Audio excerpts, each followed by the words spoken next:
All right, welcome everybody. That was our Panthers acronym that we try to teach all of our student athletes over the course of this school year. Students will have opportunities to win some t-shirts with that acronym, and we're hoping to see our student athletes bring that acronym to life during their games, their practices with their team to build positive culture here at Whitman Hanson. My name is Bob Rogers. I'm the athletic director. If I haven't met you yet, please come up and say hello to me when you see me at the games. Hoping this year we're able to see each other. Last year it was a little bit more difficult.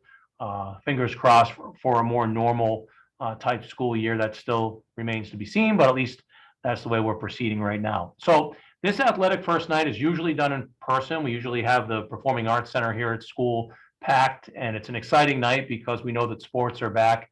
But with it being still a tough situation with COVID, we've decided to do it this way. And I've decided to do a video just in deference to all of your time, so that you can watch this at your convenience. But it is important. I ask you, I'm going to try to be as quick as possible, but I really do ask you, the parents and the student, to watch this so that we're all on the same page of what's expected and what we're going to do this school year. So with that being said, I'm going to share my screen here, and we will go through quite a bit of information for you. The very first thing for parents that I do want to recommend is I recommend that you do indeed follow us on Twitter. I know some parents will say to me, well, I don't do Twitter, and I get that, but it's a real easy app to install on your phone. And if you talk to other parents, they will tell you how valuable it is to be able to get that instantaneous communication from us here at the school. And we also do put all kinds of other information that I do think is helpful to the parents and to the students. So I strongly recommend that parents and students follow us on Twitter. I'm going to take you through our website. The web address is real simple. It's whathletics.com. And we're just going to kind of go through it for a moment here so that you can kind of have an idea of where to find things. It's super helpful. It's where you're going to find all kinds of information. So very first thing, the most important thing right now for all of you is this little button that says Tryout Checklist. When you click that, it's going to tell you everything you need to have in order to try out. I cannot tell you how many times on that first day of tryouts I have parents upset with me, kids very sad because they didn't fulfill all of their obligations to be eligible. We've been sending it out via email. The coaches have been contacting everybody, but still some people will not do it, and they're going to want us to try to help, and there's really not much we can do. So it's really important that you know what all your obligations are. To sign up, it's this little tab right here. If you haven't done that yet, you click on that, the registration permission form, and here you go. It's all this information. It will take you a little bit of time to do it, but it's important for you to read everything that you're checking off so that you know what our expectations are. I will say this when it comes to the pre-participation medical history form. Please take the time, if there is something that has you concerned about your child's health, don't just put it on this form. Please also contact your child's coach and the athletic trainer. And I'm going to talk a little bit more about the athletic trainer in a little bit. It's good to have a conversation. But this is the registration form. Everybody has to have this in order to try out. Other things on this website that's really important. Well, first of all, you just scroll down a little bit. We have all the tryout information, where you have to be, what time you have to be there, in many cases, what they expect you to bring, how they expect you to dress, all kinds of information for all of the different sports. So please go to whathletics.com, and all you have to do is scroll down and you will find it. Again, the registration stuff is over here to the side. And then all of these links will be helpful to you. The athletic calendar, you click on that. Actually, I'm going to go over to this side right here when we go to schedule, scores, recaps. I'm going to click on that right here. and the calendar can be found right here. This gives you the athletic calendar on a day-by-day basis, so you can see all the different sports that are going on a specific date. But what you're going to use mostly is going to your child's specific team. So if you are a football player, you click on varsity football, and that tells you the entire schedule. Okay. Now, schedules do have a tendency to change, so that's why, again, I ask you to follow us at WH Athletics. If you're a member of the golf team, you click on that. You can also follow the team, and when you click on follow the team, it's going to ask you to put your email in and a password. It's going to let you set up an account, and that's going to help you get notifications if there are changes as well.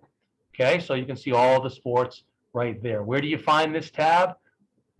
Really easy. If you're at whathletics.com, it's over here on the right-hand side under schedule, scores, and recaps. You just click on that right there. If you're looking to try to get in touch with your child's coach, all the head coaches, emails, cell phones, all of that right there on the coaches directory. My email and my phone number also right here. I put my cell phone number on there for a reason. If you need to get in touch with me, you are welcome to call me on my cell phone. You know, if it's a matter that you need me, if it's something simple like, is the game still on? Please don't call me on my cell phone. Check Twitter, check our website. But if you have a question or a concern or something I can help you with, please don't hesitate to call me on my cell, my office phone number, or shoot me an email. Same thing with the coaches' information here. If it's something of importance, go ahead and call them or email them. That is under the coaching directory right here, athletic coaching directory. We have all kinds of resources here, information for college-bound athletes, the captain's community service forms. We have the student concussion pretest, the parents online concussion course, which you do not have to take this year. If you're watching this video, as long as you watch this video to the end, then you do not have to watch that. I ask you to look at the parent pledge and the player's pledge. We're going to go over that a little bit here during this video, but all kinds of information. User fee payments, really simple to pay the user fee. You just click on it right here. Just fill out the information and follow the prompts. Super simple to pay your user fee right there. So that is the MIA handbook, the Whitman Hanson Athletic Student Handbook. All of that information is available to you, and I ask you to please go ahead and check that out. You can also download the Arbiter Sports app on the App Store. That's going to be helpful. That's a new thing this year. Again, we're not using the MIA website. They're not using it this year, so this is all brand new. We're using something called Arbiter. All right, the sign-up checklist. This is what causes the most angst on the first day, and I guarantee you, I've been doing this a long time, and I've never had a season in which some student didn't come up to me all sad that they could not go to their first day of practice and tryouts because they didn't have some aspect of this taken care of. So here's what you need to know. The permission slip, which I just showed you how to access, that has to be filled out prior to a student participating. A physical has to be on file with the school nurse. Coaches are not allowed to accept the physical. So what you do is you email that physical to physicals@whrsd.org or to lisa.tobin@whrsd.org, and you should always copy me on it as well, robert.rogers@whrsd.org. The physical has to be up to date. It has to be a real physical form. It cannot be a note from a doctor that says they're okay. It has to be the actual physical form. Doctors cannot write a note that says, oh, they're good to go. It has to be a physical form. That's a state rule. It's a state law. We cannot do anything about it. So please make sure you take care of that. Physicals are good for 13 months. The day that it expires, that next day, a student is no longer eligible. You probably will not get reminded. So if your physical expires on September 12th and there's a big game on September 13th, your child will not be able to play. So please know when the physical expires.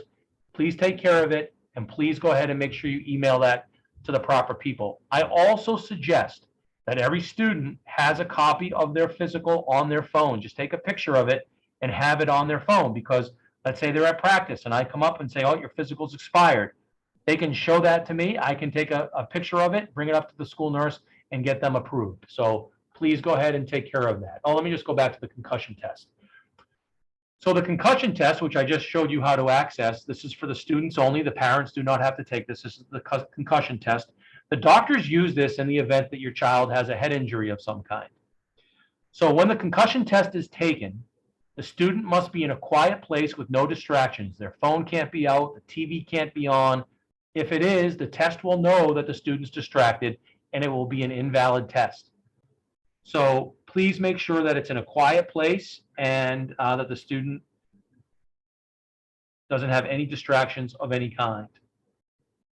So let's talk a little bit about the COVID stuff. The school committee just voted, and things could change. Obviously, we're in a time where things could change. But as of right now, masks will be optional, highly recommended, but optional for students and staff here at school. That could change.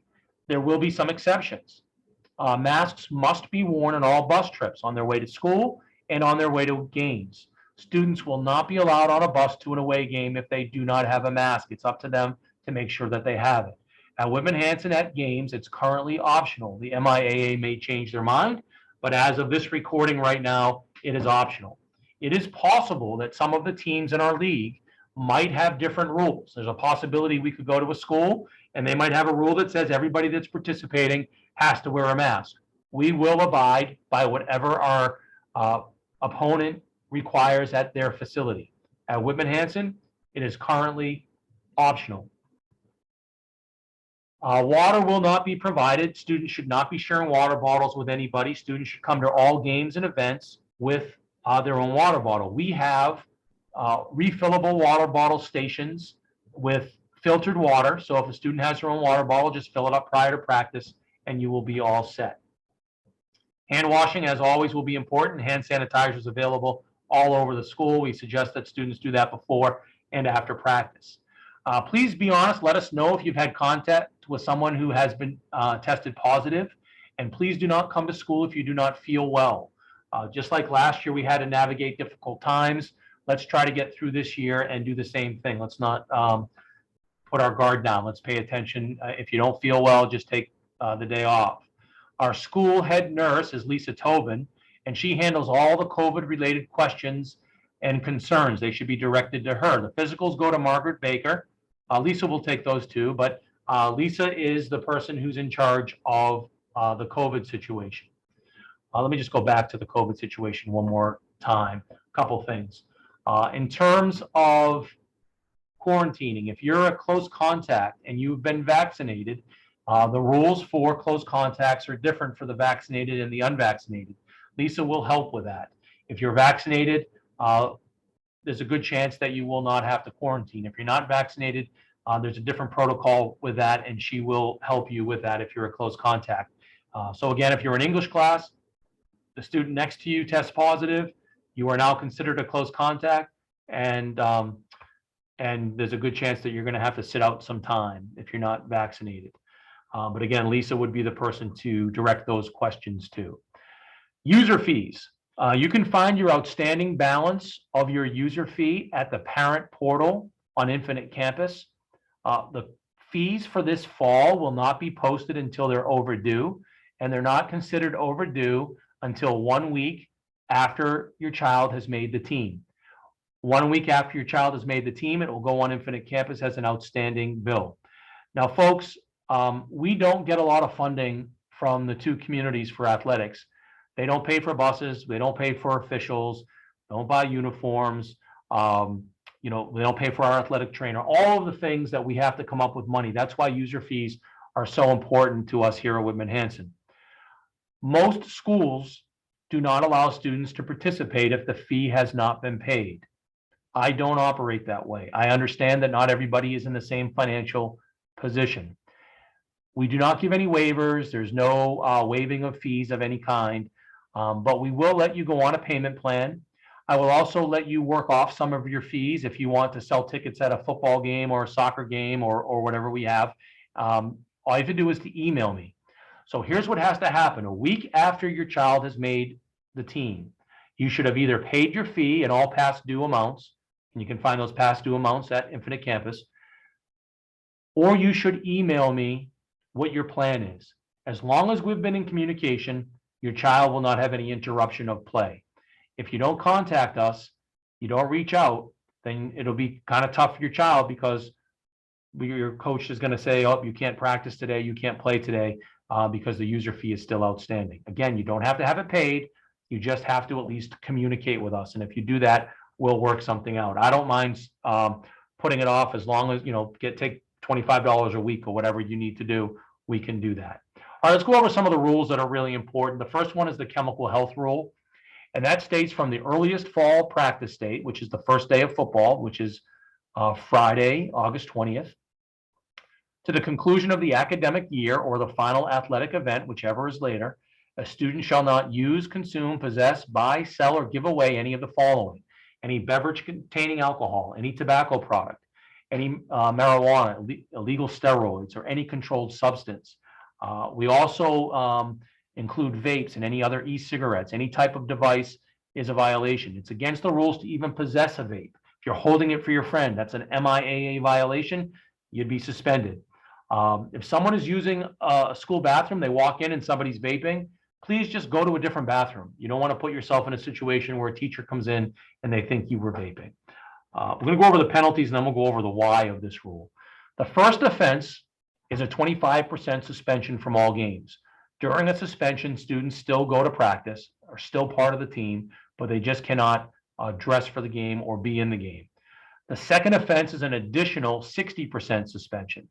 If a captain violates the chemical health rule, they lose their leadership position. We also have a rule that says in the presence of. So if you are at a party and there's underage drinking, you are not subject to the 25% and the 60%, but you are expected to still leave that party. And if you are at a party where there is drinking or any use of marijuana, you drive to school and somebody smoked marijuana on the way to school, that will count as a first chemical health violation, and it's a 1-game suspension, which is different than the 25-game suspension. So again, just being in the presence of the illegal use is a violation, and it will come with penalties. Let me just say one more thing about the chemical health rule, the parents. We are on the same team with this. This rule exists so that students make good decisions. We want them to make as many good decisions as possible. There's a reason why the rule doesn't say you're kicked off the team, because we know that people make mistakes. But students will only learn from the mistakes if we're all on the same team together. I can tell you that since I've been at Whitman Hanson, I've been to far too many funerals. I've talked to far too many families that have had problems with their children having issues with addiction. The addictive gene in the brain gets turned on the younger a student gets involved with any of this, including vaping. So we're on this path together. We're on this journey together to try to get our students at Whitman Hanson through high school as happy, safe, and healthy young adults. So when it happens, please join us in being on the same team. Know that it's not a death sentence. It doesn't get reported to colleges. It's a penalty that students have to just serve, learn the lesson, and hopefully they'll make better decisions moving forward. Most parents are that way. Most parents are on the same page with us when it happens, but a handful of parents will come in and say, what's the evidence? Well, this isn't fair, or whatever it is, and it just sends the wrong message. If we truly want to be successful in helping your children, let's be on the same page with it. All right, let's go to the next rule. The next rule is about academic eligibility. In order to be eligible to be playing this fall, students had to have achieved 20 credits from the previous school year. This is advertised quite a bit at school. We put it on the school news. We put it on Twitter. We say it to students all the time. If they went to summer school and made up a class that they had failed and that helped them get to 20, they will be eligible. Now, currently at Whitman Hanson, we only have 2 grading periods. The first semester grade, which is in late January, and the other one is the final grades at the end of the school year. If you are ineligible in the fall, it means you're also ineligible in the winter. So if you're ineligible to play any fall sport, you're also ineligible to play any winter sport. The midway point grade does not help anything. So that's important for you to know. Students must also be taking at least 5 full credit courses. This is specifically an issue sometimes with seniors who have enough credits and decide they're going to take a light schedule. You have to take 5 credits, 5 courses that are full credit classes in order to be eligible. The principal, the athletic director, and the coach also always reserves the right to hold a student out of practice or games if they are not meeting their academic eligibility. This has a reference to remote classes. I'm hoping we don't have anything to do with that this year. Right now, there are no remote classes. But if you're not meeting your responsibilities in class, your coach might say, oh, you're not going to play or practice until you do. Our coaches send out emails to the teachers. Teachers send the coaches emails. They communicate quite a bit. We're all on the same team, again, with the goal of trying to make this the best overall experience for our student athletes. Please keep in mind that if a team uses a student who is academically ineligible, the team will forfeit every game in which that student participated. So if for some reason your coach didn't catch up on the fact that you didn't have enough credits, please don't be dishonest. Your entire team will pay the price on that. It has never happened, but I always just like to say that because you never know. It happened at an area school a couple of years ago. They discovered it the day before the state tournament, and the team was held out of the state tournament. The attendance and tardy policy. Any student who is absent or more than 30 minutes late to school or is dismissed for an unexcused reason is ineligible to play or practice that day. So let's talk about that. If you have a doctor's appointment, that's fine. That's excused. Bring in the note. You know, if your appointment's not until noon, you should be coming to school until like 11:15. You should only be missing the amount of school that's necessary.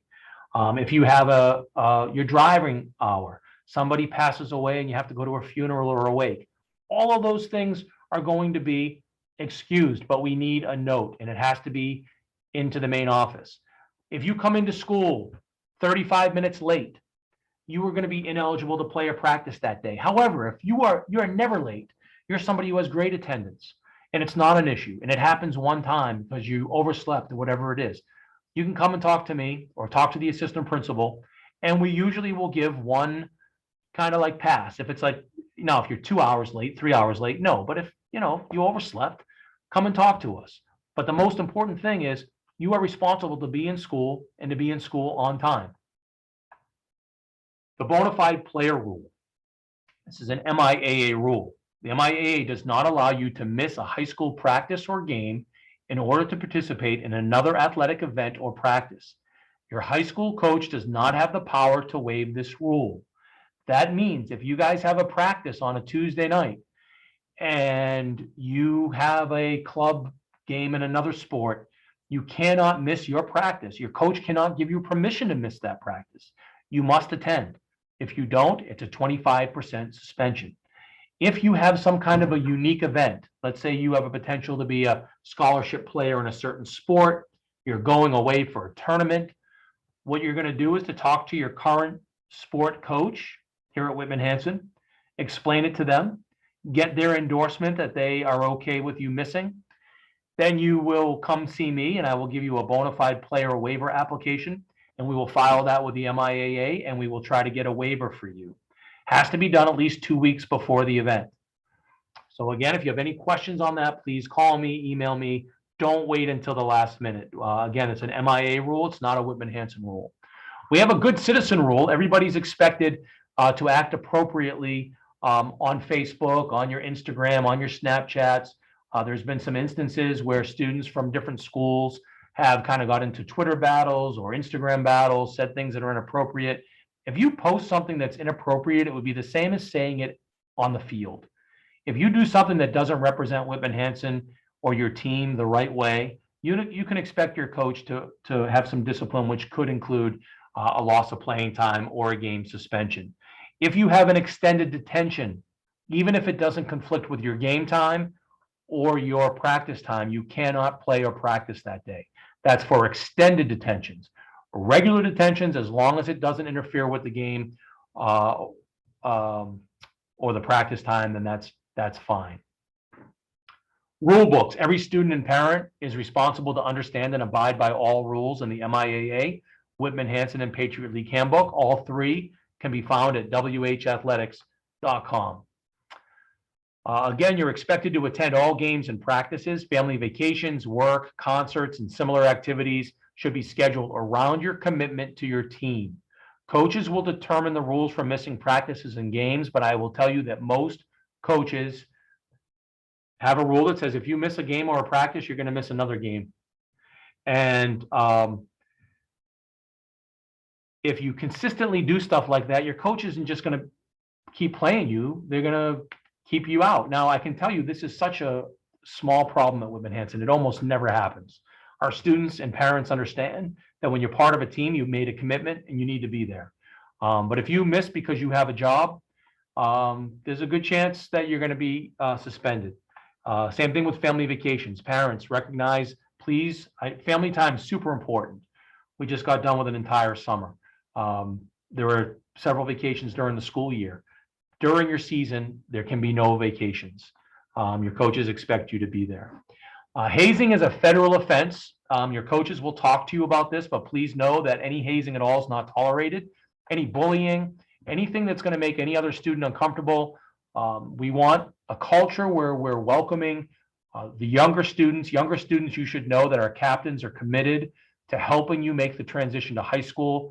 All of the older students will be there to help you. You should never be intimidated by them. They were in the same shoes you are in now. And I think you'll find that our culture here at Whitman Hanson is terrific, and students will be very supportive of each other. But the coaches will be talking about that more in depth with all of you. Let's talk a little bit about solving problems. Parents, please don't steal the opportunity that your child has in playing high school sports to grow from dealing with things that are unfair. Unfair officials, unfair coaches, unfair teammates. Don't try to solve the problems.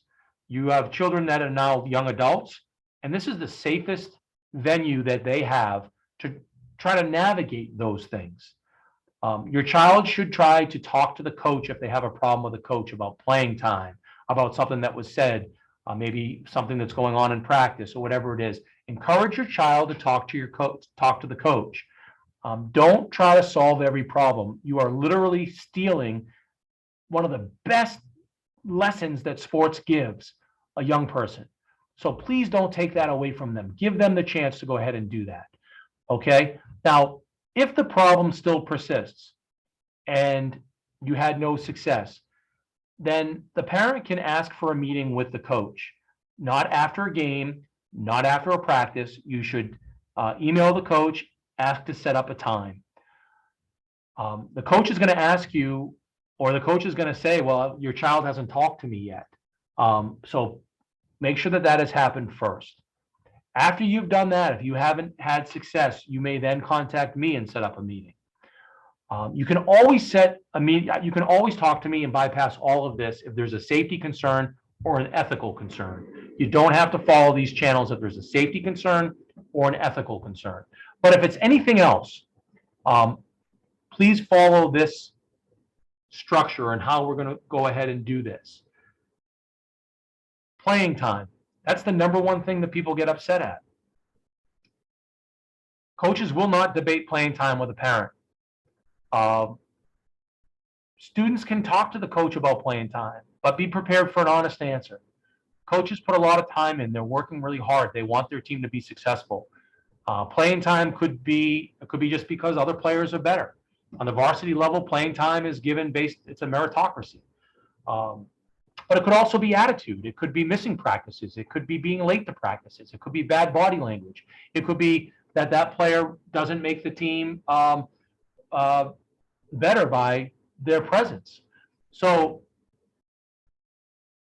playing time will never be debated, but it's perfectly fine for your child to talk to the coach about it, find out what they have to do better. Parents, also remember this, and I had this exact thing as a coach myself. I had a player of mine who I actually had a very close relationship with. In fact, I was in his wedding years later. He loved being on the team. He was not very talented at the sport that I coached him in, but he worked really hard. He was a great teammate. He added so much to our team. He was so important to our team, but it wasn't because he was going to get a lot of playing time. And his father asked him on the ride home after a big win why I didn't like him. And he told me that story. And he knew for sure that that was not the case. Please know it's not about like and dislike. And please allow your child to play whatever role it is and enjoy the experience for what it is, because they'll get a lot out of it. You want to make sure that you're not creating more problems for your child. Accept what it is, and just keep encouraging them to work hard and be a great teammate and have fun. Time goes by so fast. Don't get so wrapped up in playing time. The other thing that's happened to me several times as an athletic director, I had more than one parent say to me, "Well, the coach only yells at my kid." And first of all, I don't believe that that's true. But secondly, the time you should worry is if the coach isn't correcting your kid, the coach isn't telling them what they're doing wrong, because that means they've stopped coaching them. And that's when you should come to me and say, "Geez, they never tell my kid what they're doing wrong." That could be a conversation. But if a coach is helping them to get better, you should embrace that and appreciate that. If after talking to me, you're still not satisfied, you can talk to the principal. Please don't bypass this. Please don't call your buddy who's on the school committee or go to the superintendent. That's so counterproductive. It will not get the solution that you want. By the way, please know that I'm a resource for all of you. If your child's having a bad experience, come in and let's talk. I'll give you some strategies about how they can have a more positive experience. You don't even need to talk to the coach first. If you're just looking for strategies on how to help your child, I'm always willing to do that with you. Okay, so hopefully we can stick with these protocols on how we solve problems. It'll make things a lot better. For playing time, freshman and JV, it's relatively balanced. It won't exactly be equal, but over the course of the year, everybody should be getting playing time. There might be some games. Baseball is a sport, for example, that's kind of hard because you're either in or you're out. Sports like soccer and basketball and football, players can come in and out on every play. It's a little bit easier to get people in. Sometimes coaches at the freshman and JV level may not be playing players in certain positions for safety reasons, but for the most part, playing time should be relatively balanced. At the varsity level, every coach should be working really hard to make every player feel important and part of the team, because they're all important. Everybody plays a role on the team. But playing time, that does not translate into that. So please recognize that. Health and safety. Signature Healthcare is our partner. We're very lucky to have them. We don't have any money in our budget for our athletic trainer. So we pay that through fundraising and through our user fees, and Signature Healthcare subsidizes it quite a bit. We are able to have a full-time trainer at probably half the cost it would have if we didn't have a partnership with Signature Healthcare. Unfortunately, Jamie Karen, who has been our athletic trainer and has done a great job, she just went back to the college she went to, and she is now their athletic trainer. So we are getting a new athletic trainer whom I have not met yet, and I will be meeting soon. We are going to have their head trainer is going to pinch hit for us to start the fall, and then we'll have our own trainer again. And I will have that information available to you on our website. What does an athletic trainer do? They do a lot of preventative services, emergency care, clinical diagnosis, therapeutic intervention, rehabilitation of injuries, and medical conditions. Please know this. The athletic trainer is the boss as it relates to your child's health and athletics. Parents cannot overrule them. You cannot say, well, no, they're good to play today. If our athletic trainer rules them out, they're out.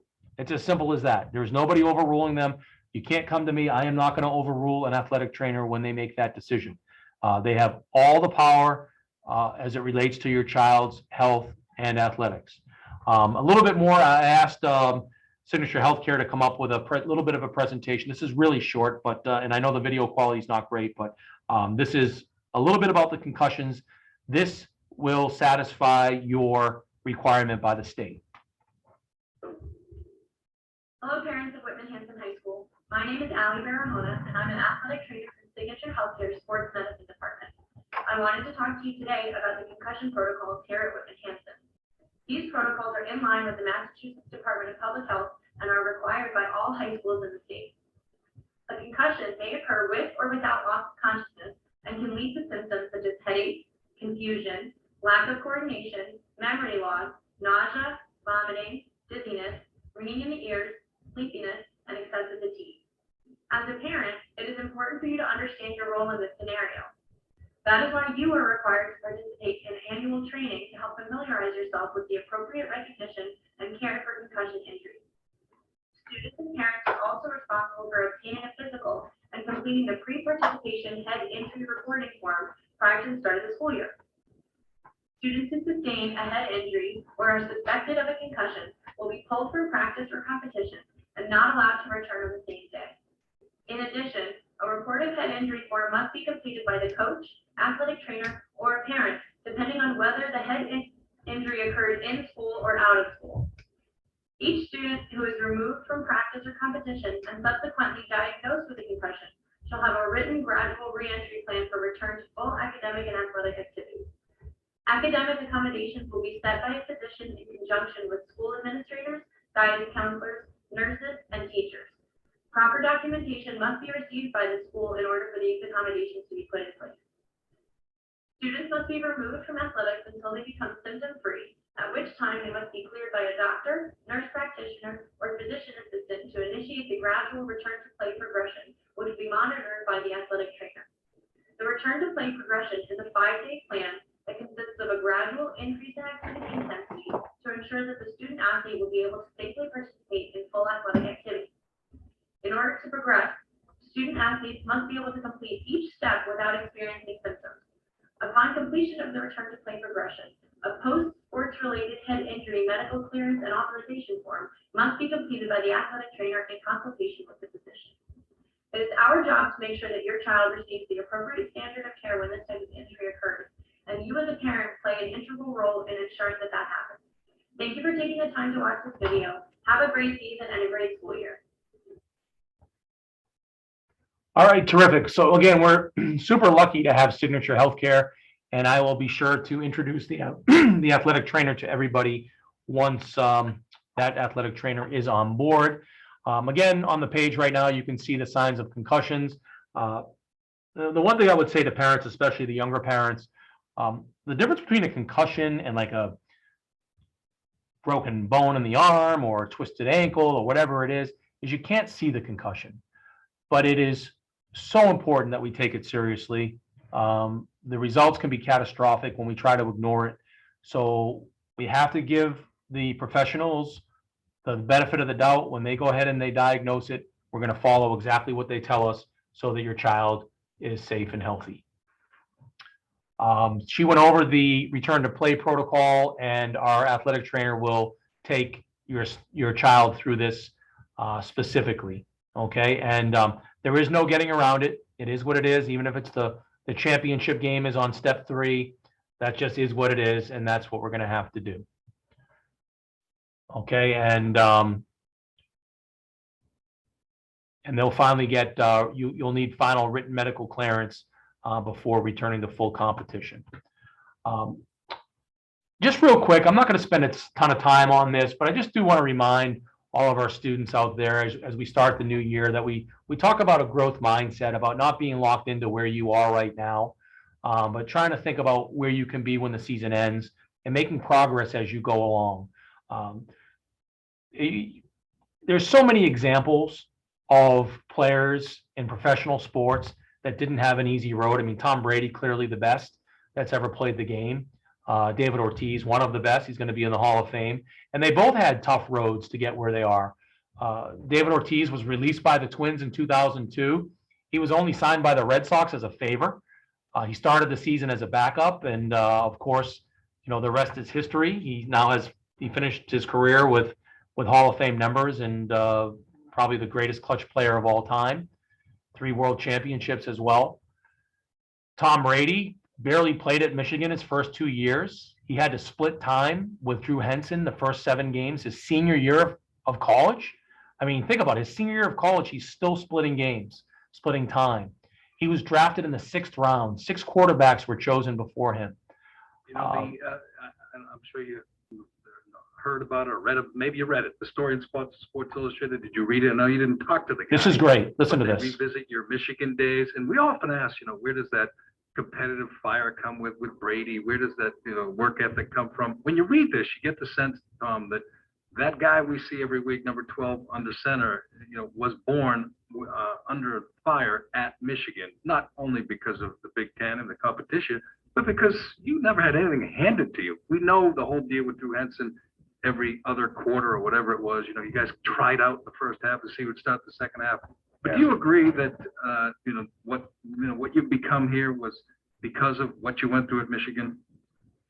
I think that was I grew up a lot there, and it was a very challenging experience. And I was a young man. I wasn't, you're not, 25, 26. I mean, I was an 18-year-old kid who was a long way from home, and going through, really battling through some challenging situations, just in terms of the competition on a daily basis and what was expected of me. And I had to grow up. I mean, you can't sit there and pout and say, I try to look at everything as a positive. And even, when the coach would say, okay, well, you're going to play this first quarter, and Drew's going to play the second quarter, or the competition I was playing Greasy, I just felt like, man, I'm getting reps. Like, that's the best thing in the world. At least they're giving me an opportunity to show what I can do, rather than bitch about how many chances I got, or, man, I only got, a few reps, saying this guy got 9 reps, so that must mean that they like him more. No, I mean, if I was getting 1 rep, I was going to try to do the best I could do with that 1 rep. But then, look, if I did well there, it would lead to another rep. And I think that really helped my competitive spirit in practice. And, I treat practice very seriously. And if you can't perform in practice, I don't buy into the player, I just, flip a switch, this weekend and I'll be ready to play on game day. No, I mean, that's not the way it works. You got to prove it day in and day out, and at your level of consistency and practice. And as a professional, in studying and all that discipline that it takes to be a professional, I was really fortunate to be able to learn at a younger age. So not really when, I was under scholarship, so they couldn't really cut me. But in the pros, when guys learn that lesson when they're 22 or 23, they're on the street and they don't have a job. So, all those opportunities that different guys get at different times, whether, you're a first round pick and you finally get your chance to play, or you're a late round pick like Wes Welker, who gets this opportunity and takes advantage. I mean, everyone has a different story to tell. So, I'm really fortunate to do something I love to do in a place that I love to do it, for an owner that I love to do it for, and a coach as well. So, it's been a great situation. Well, he obviously did that recording before he broke up with us and broke our hearts and went to Tampa. But no, clearly Tom Brady's the best that's ever done it.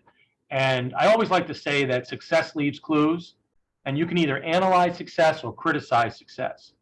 And that what he just said there is something that we can all learn from, and all of you will have that this year probably. If you're not happy with playing time, when you get a chance to go into the game, work as hard as you can. Show the coach you belong in there. At practice, bust your tail. Tom Brady said in that quote that he takes practice very seriously. If you take practice very seriously and you work hard, good things are going to happen.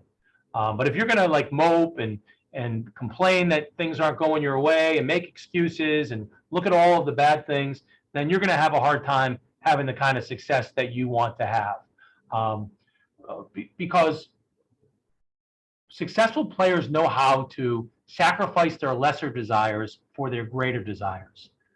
So you have to find a way to make sure you know what's important and to make that your priority.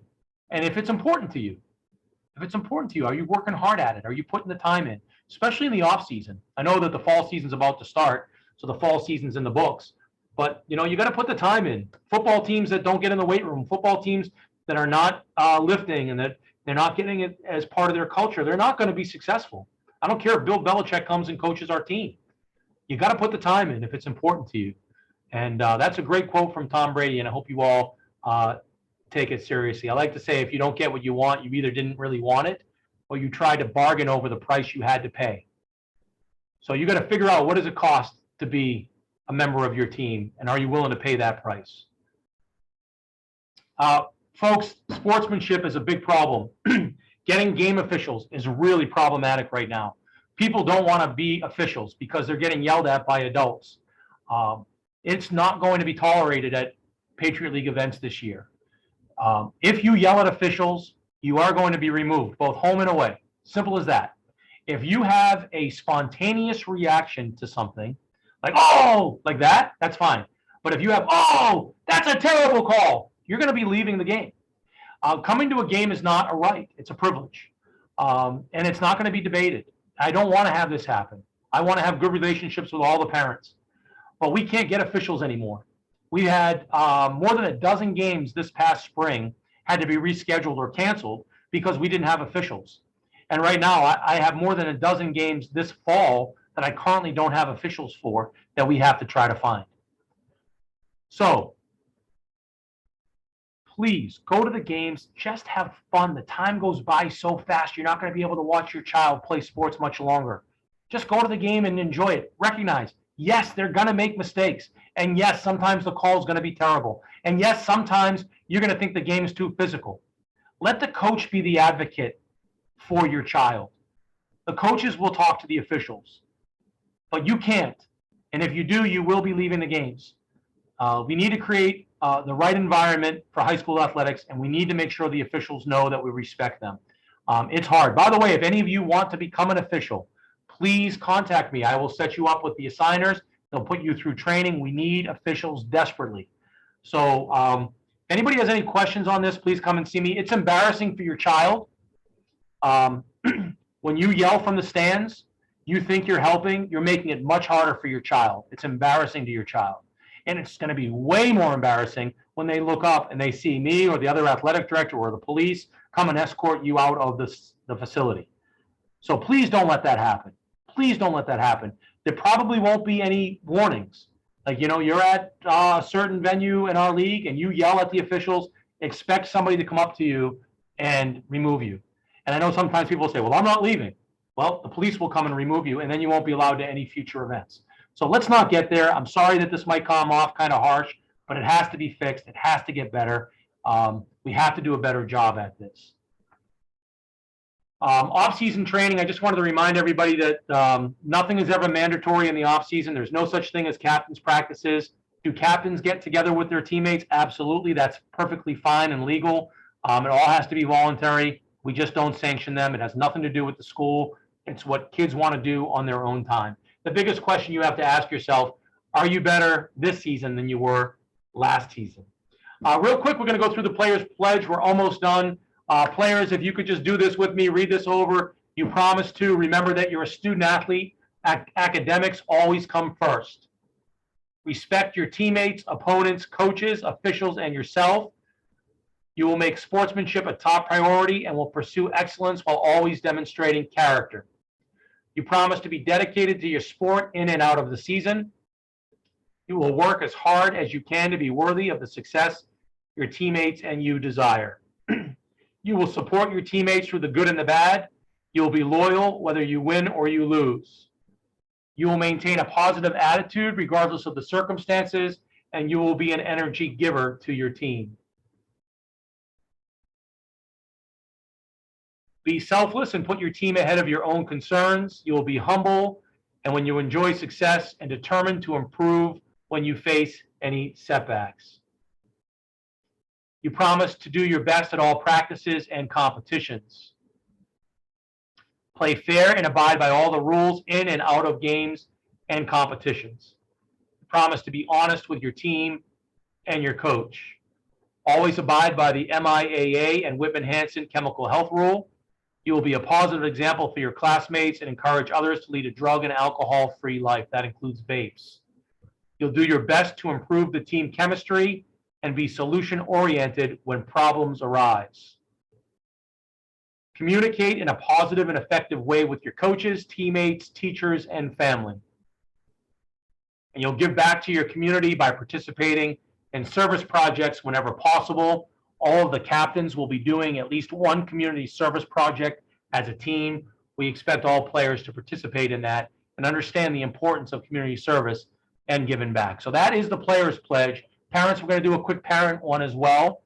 And it says, I am the proud parent of a Whitman Hanson student athlete. I promise to support my child whether they win or lose, play or not play. I promise to encourage my child to solve problems with teammates and coaches on their own. I promise to teach my child to communicate as an adult in the face of adversity. I promise to be positive even when things don't go our way. I will cheer respectfully at the games and never make comments that will embarrass my child, the team, or the school. Here's a big one. I promise to never coach from the stands or at home. I am ready to give up the reins and trust the coaches to coach and the players to play. Parents, imagine if at your job, you had two people telling you to do opposite things. Your kids can only listen to one person. If they don't listen to the coach, they're probably not going to play. You might be giving great advice, but it's counterproductive and it's impossible for your child to keep their focus on their game and listen to you at the same time. Please just enjoy the game, watch the game. Chances are they can't hear you anyway. And again, it embarrasses the children when that happens. So please, no more coaching from the stands. Your kids are in high school. They have coaches that are on their sidelines. You never make negative comments about the coach, team, or individuals in front of your child or other parents. I promise to never use social media to critique our students, team, coaches, or school. Facebook can be great, but it can also be a problem. Nothing good is going to happen if after a game you're frustrated and you post it. It's counterproductive. Please don't do it. I promise to respect all game officials and keep negative comments and thoughts to yourself. I will promote positive sportsmanship to my child and other fans. I promise to remember that coaches will make mistakes, and I will always keep the entire experience in perspective. Every single coach on our staff will make mistakes this season. Every coach. Just like parents make mistakes. Just like everybody in every walk of life makes mistakes. Please don't expect your coaches to be perfect. I promise to support the athletic philosophy at Whitman Hanson. This includes enforcing all rules outlined in the MIAA and school handbook. I will help my child learn from each experience, even if it includes discipline, adversity, or failure. I promise to encourage my child to grow from this athletic experience beyond the results on the scoreboard. And finally, I promise to enjoy these special times with my child.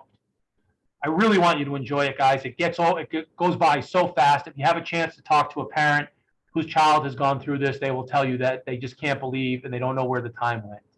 We're going to go back. We're not doing those meetings today. So let me stop the share here. And let's see where we go. Right there. Okay, that's it. So if you got this far, I appreciate it. I know we threw a lot at you, but I think watching this video will be very helpful to all of you and especially to your child to have a great experience. Again, please know that you can come and talk to me. If you have any questions, my email information is all available at whathletics.com, my contact information. I'm really looking forward to this season. Our students need it. We all need it. We all have to get through these very tough times, and sports are a great way to do that. I'm excited. I know the kids have been working hard, watching them all summer up here in the weight room, out in the fields. They've worked really hard. I can't guarantee anything about wins and losses, but I think if we all follow a lot of the philosophy and the culture that we just talked about, I do think it'll be a positive experience, and I think we can all enjoy it together. So with that said, I'll say good night, and I hope to see you at the games. Don't forget all the schedules are available at whathletics.com, and they still might change. Don't just print it out and put it on the fridge, because it is a living document and it does change frequently. All right, thanks very much, and we'll see you at the games.